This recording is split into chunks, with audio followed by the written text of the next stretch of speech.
എല്ലാവർക്കും നമസ്കാരം.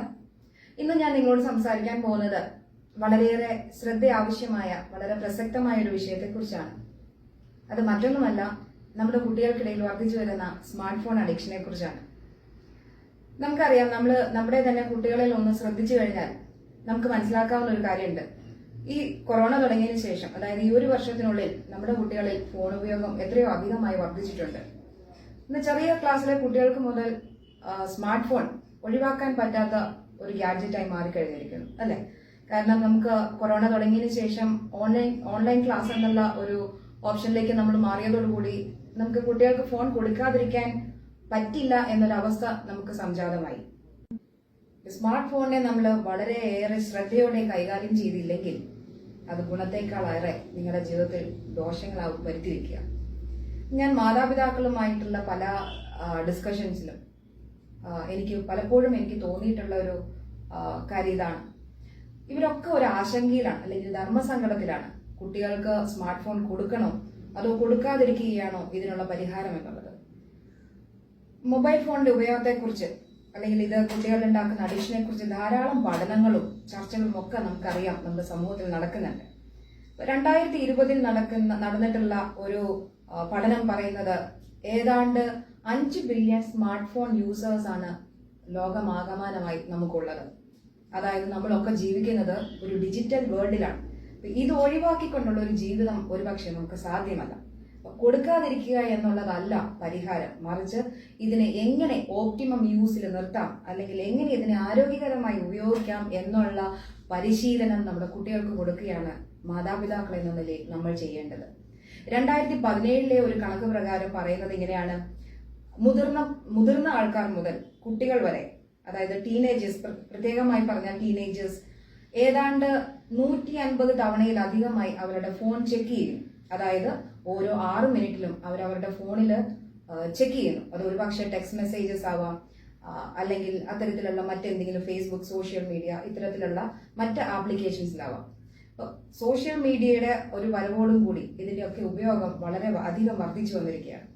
ഇന്ന് നമ്മളിവിടെ സംസാരിക്കാൻ പോകുന്നത് പ്രത്യേകമായി സ്മാർട്ട് ഫോൺ അഡിക്ഷൻ ഉള്ള കുട്ടികളിൽ എന്തൊക്കെയാണ് അവർ കാണിക്കുന്ന ലക്ഷണങ്ങൾ, ഇനി ഇത്തരത്തിൽ പ്രശ്നങ്ങളുള്ള കുട്ടികളിൽ അത് വരുത്തി വയ്ക്കുന്ന ഇമ്പാക്ട്സ് എന്തൊക്കെയാണ്, അത് ശാരീരികമായിട്ടുള്ളതും അല്ലെങ്കിൽ ബിഹേവിയറലും സൈക്കോളജിക്കലായിട്ടുള്ള മാറ്റങ്ങൾ എന്തൊക്കെയാണ്, ഇനി ഏറ്റവും പ്രധാനമായി ഇത്തരത്തിൽ പ്രശ്നങ്ങളുള്ള കുട്ടികളെ നമുക്ക് എങ്ങനെ കൈകാര്യം ചെയ്യാം, ഇത്രയുമാണ് നമ്മൾ ഇന്നിവിടെ സംസാരിക്കാൻ ഉദ്ദേശിക്കുന്നത്.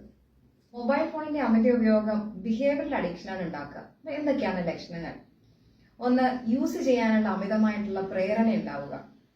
മൊബൈൽ ഫോൺ കയ്യിലില്ലാതിരിക്കുമ്പോൾ, അല്ലെങ്കിൽ ഏതെങ്കിലും കാരണവശാൽ മൊബൈൽ ഫോൺ ഉപയോഗത്തിൽ നിയന്ത്രണം ഏർപ്പെടുത്തുകയോ അല്ലെങ്കിൽ ലഭ്യമാകാതെയോ വരുന്ന സാഹചര്യങ്ങളിൽ ഇറിറ്റബിൾ ആവുക, മൂഡ് ഓഫ് ആവുക, അഗ്രസീവ് ആവുക, അത് വീണ്ടും വീണ്ടും ഉപയോഗിക്കുന്നതിനെ കുറിച്ചുള്ള ചിന്ത മനസ്സിലുണ്ടാവുക, ഉറക്കം നഷ്ടപ്പെടുക, അതുപോലെ തന്നെ ടൈം സെൻസ് നഷ്ടപ്പെടുക, അവരെ ഏൽപ്പിച്ചിരിക്കുന്ന ജോലികൾ തുടങ്ങി വയ്ക്കുവാനോ അല്ലെങ്കിൽ അത് പൂർത്തിയാക്കുവാനോ താമസം ഉണ്ടാവുക. കുട്ടികളെ സംബന്ധിച്ചിടത്തോളം അവരുടെ അക്കാഡമിക് പെർഫോമൻസ് വളരെയധികം മോശമാവുക, പഠനത്തിലും മറ്റു കാര്യങ്ങളിലും ശ്രദ്ധ കുറഞ്ഞു പോവുക. മറ്റൊന്ന്, ഏറ്റവും പ്രധാനമായിട്ട് പറയാനുള്ളത് വെർച്വൽ ഹോംസ് ചൂസ് ചെയ്യുക എന്നുള്ളതാണ്. അല്ലെങ്കിൽ അവർ കൂടുതലായിട്ട് പ്രിഫർ ചെയ്യുന്നത് സാമൂഹികമോ അല്ലെങ്കിൽ വ്യക്തിപരമായിട്ടുള്ള ബന്ധങ്ങൾ മൊബൈൽ ഫോൺ വഴി മാത്രം സാധ്യമാവുകയും എന്നാൽ അവരുടെ യഥാർത്ഥ ജീവിതത്തിൽ അവർ ഒറ്റപ്പെട്ടു നിൽക്കുകയും ചെയ്യുന്ന അവസ്ഥ. മറ്റൊന്ന്, ജീവിതത്തിലുണ്ടാകുന്ന പ്രതിസന്ധികളിലും പ്രശ്നങ്ങളിലും ഫോണിൽ ആശ്രയം കണ്ടെത്തുക എന്നുള്ളതാണ്. അതായത് യഥാർത്ഥ ജീവിതത്തിലുള്ള പ്രശ്നങ്ങൾക്ക് പരിഹാരം കണ്ടെത്താതെ ഫോണിൽ ആശ്വാസം കണ്ടെത്തുക. അതുപോലെ തന്നെ അപകടം മുന്നിൽ കാണാതെ ഫോൺ ഉപയോഗിക്കുക. റോഡ് ക്രോസ് ചെയ്യുമ്പോഴോ അല്ലെങ്കിൽ ഡ്രൈവ് ചെയ്യുമ്പോഴോ ഒക്കെ, മുതിർന്നവരാണെങ്കിൽ ഡ്രൈവ് ചെയ്യുന്നതിനിടയിൽ കോൾസ് അറ്റൻഡ് ചെയ്യുകയോ ടെക്സ്റ്റ് മെസ്സേജസ് ചെയ്യുകയോ ഉണ്ടാവുക. മുഖത്തോട് മുഖം നോക്കി സംസാരിക്കാനുള്ള ആ ഒരു കഴിവ് നഷ്ടപ്പെടുക. നമ്മൾ പലപ്പോഴും അത്തരത്തിലുള്ള കുട്ടികളെ, മുതിർന്നവരെയൊക്കെ നമ്മുടെ ദൈനംദിന ജീവിതത്തിൽ കാണാറുണ്ട്. ഏത് നേരം ഫോണിൽ തന്നെ ടൈം സ്പെൻഡ് ചെയ്ത് സാമൂഹ്യ ബന്ധങ്ങൾ നഷ്ടപ്പെടുത്തുക. എപ്പോഴും ഫോണിൽ നോട്ടിഫിക്കേഷൻസ് വരുന്ന അനുസരിച്ച് ഫോൺ ചെക്ക് ചെയ്യാനുള്ള പ്രേരണ ഉണ്ടാവുക. ഫോൺ കയ്യിലില്ലാതിരിക്കുന്ന ഒരവസ്ഥ അവർക്ക് ചിന്തിക്കാനേ സാധ്യമല്ല. അതുകൊണ്ട് ടോയ്ലറ്റിൽ പോകുമ്പോൾ വരെ അവർ ഫോൺ കയ്യിൽ ഉണ്ടാകും. ഇത്തരത്തിൽ സ്മാർട്ട് ഫോൺ അഡിക്റ്റഡ് ആയിട്ടുള്ള കുട്ടികളെ കണ്ടുവരുന്ന മറ്റു പ്രശ്നങ്ങൾ എന്തെല്ലാമാണ്? 51% കുട്ടികളും റിപ്പോർട്ട് ചെയ്തിട്ടുള്ള ഹെഡേക്ക് ആണ്. അതുപോലെ തന്നെ പഠനത്തിലുള്ള പിന്നോക്കാവസ്ഥ, അമിതമായ ദേഷ്യം, അമിതമായ ഉത്കണ്ഠ, സോഷ്യൽ ആങ്സൈറ്റി, സോഷ്യലി ഐസൊലേറ്റഡ് ആവുക, സമൂഹത്തിൽ അവർ ഒറ്റപ്പെട്ടു പോകുന്ന അവസ്ഥ ഉണ്ടാവുക, കുടുംബ ബന്ധങ്ങളിലും വ്യക്തിബന്ധങ്ങളിലും തകർച്ച ഉണ്ടാവുക, പഠനത്തിലുള്ള ബുദ്ധിമുട്ട്, അതുപോലെ തന്നെ ഉറക്കം ഡിസ്റ്റർബ്ഡ് ആവുക, വിഷൻ പ്രോബ്ലംസ്, ഡ്രൈ ഐ പോലുള്ള അവസ്ഥ ഉണ്ടാവുക, ശരീരത്തിൽ വേദനകൾ ഉണ്ടാവുക, ഒരേപോലെയുള്ള ബോഡി പോസ്ചറിങ് കാരണം ഉണ്ടാവുന്ന പ്രയാസങ്ങൾ. അതുപോലെ തന്നെ ചെറിയ കുട്ടികളെ സംബന്ധിച്ചിടത്തോളം അവരുടെ ലാംഗ്വേജ് ഡെവലപ്പ് ചെയ്യുന്ന പീരീഡിൽ ഈ അമിതമായിട്ടുള്ള ഫോൺ ഉപയോഗം മൂലം അവരുടെ ലാംഗ്വേജിൽ സ്പീച്ചിൽ ഡിലേ ഉണ്ടാവുക, പുവർ ഐ കോണ്ടാക്ട് അവർക്ക് ഉണ്ടാവുക. അതിനെല്ലാം അപ്പുറം ഫോൺ ഉപയോഗിച്ചുകൊണ്ടിരുന്ന കുട്ടികളിൽ ഒരു ഫോൺ ഉപയോഗത്തിന് നമ്മൾ നിയന്ത്രണം ഏർപ്പെടുത്തുമ്പോൾ മാതാപിതാക്കളോട് അമിതമായ ദേഷ്യം കാണിക്കുക, അല്ലെങ്കിൽ ടെമ്പർ ടാൻട്രംസ് പോലുള്ള പ്രയാസങ്ങൾ അവർ കാണിക്കുക, അമിതമായ ദേഷ്യം, അഗ്രസീവ് ആകുക, സാധനങ്ങൾ എറിഞ്ഞു പൊട്ടിക്കുക, നശിപ്പിക്കുക, ഈ തരത്തിലുള്ള ബിഹേവിയേഴ്സ് അവർ കാണിക്കുക. ഇതിനെല്ലാം അപ്പുറം നിരന്തരമായ ഉപയോഗം മൂലം റേഡിയേഷൻ വരുത്തി വയ്ക്കുന്ന ആരോഗ്യ പ്രശ്നങ്ങളും നമുക്ക് മറച്ചു വയ്ക്കാൻ പറ്റുന്നതല്ല. എന്തുകൊണ്ടാണ് ഇത്തരത്തിൽ നമ്മുടെ കുട്ടികൾ ഫോൺ അമിതമായി ഉപയോഗിക്കുകയും ഗ്രാജുവലി അതിന് അഡിക്റ്റഡ് ആവുകയും ചെയ്യുക? അതിന് ഒട്ടനവധി കാരണങ്ങളുണ്ട്. അതിൽ ഏറ്റവും പ്രധാനമായിട്ട് നമുക്ക് പറയാൻ പറ്റുന്ന അവരുടെ പ്രായമാണ്. കാരണം ടീനേജേഴ്സിനെ നമ്മൾ സ്ക്രീനേജേഴ്സ് എന്നാ പറയുക. കാരണം ഏറ്റവും കൂടുതൽ ടൈം അവർ സ്പെൻഡ് ചെയ്യുന്നത് സ്ക്രീനിന് മുമ്പിലാണ്. അതിന് കാരണമായി പറയാവുന്ന ഇതാണ്, കുട്ടികൾക്ക് ആ പ്രായത്തിലുള്ള കുട്ടികൾക്ക് പുതുമയോടുള്ള അവരുടെ ഒരു ആകർഷണം, പുതിയ കാര്യങ്ങൾ അറിയുവാനും അത് പരീക്ഷിക്കുവാനും റിസ്ക് എടുക്കുവാനുമുള്ള അവരുടെ ടെൻഡൻസി.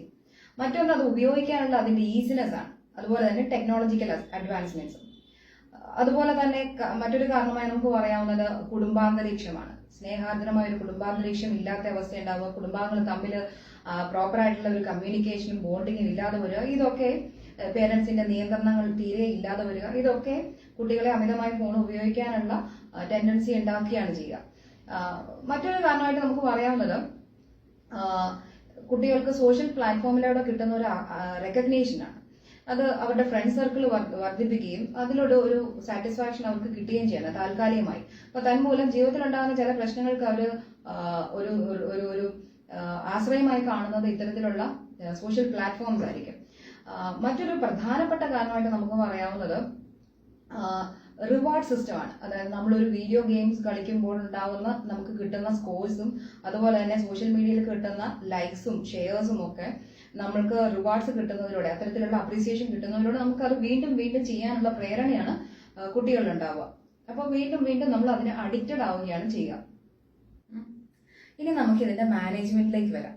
അപ്പൊ നമ്മൾ പ്രധാനമായിട്ട് ഓർക്കേണ്ട ഒരു കാര്യമുണ്ട്, ഫോൺ ഉപയോഗിക്കാതിരിക്കലല്ല, മറിച്ച് അതിനെ എങ്ങനെ ആരോഗ്യകരമായി മിതമായ രീതിയിൽ ഉപയോഗിക്കാം എന്ന് നമ്മളെ കുട്ടികളെ പരിശീലിപ്പിക്കുകയാണ് വേണ്ടത്. നമുക്ക് മുൻകരുതലായി എടുക്കാവുന്ന ചില കാര്യങ്ങളുണ്ട്. അതായത് ഫോണിലെ നോട്ടിഫിക്കേഷൻസ് ഒക്കെ നമുക്ക് ഓഫാക്കി ഇടുക. അപ്പൊ നമുക്ക് വീണ്ടും വീണ്ടും ചെക്ക് ചെയ്യാനുള്ള ഒരു ടെംപ്റ്റേഷൻ തന്മൂലം നമുക്ക് ഒഴിവാക്കാവുന്നതാണ്.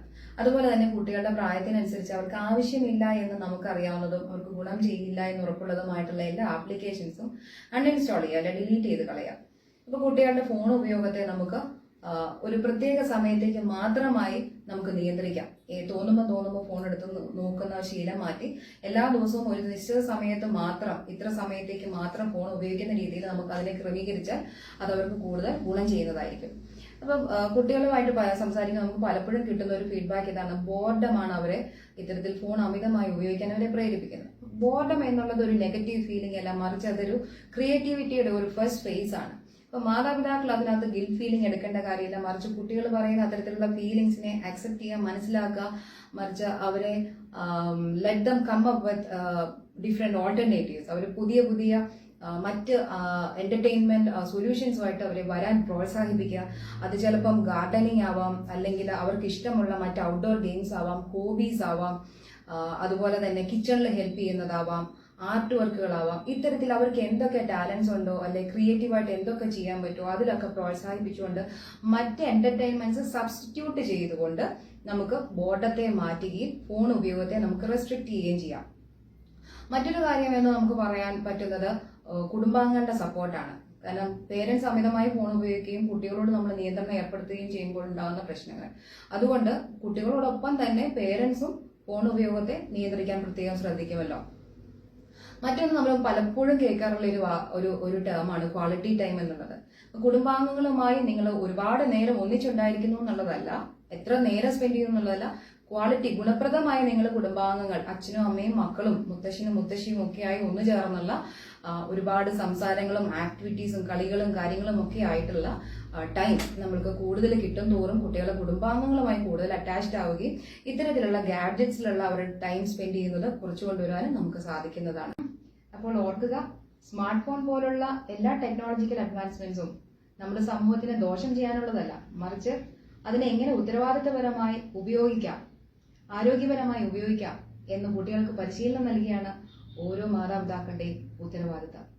നന്ദി, നമസ്കാരം.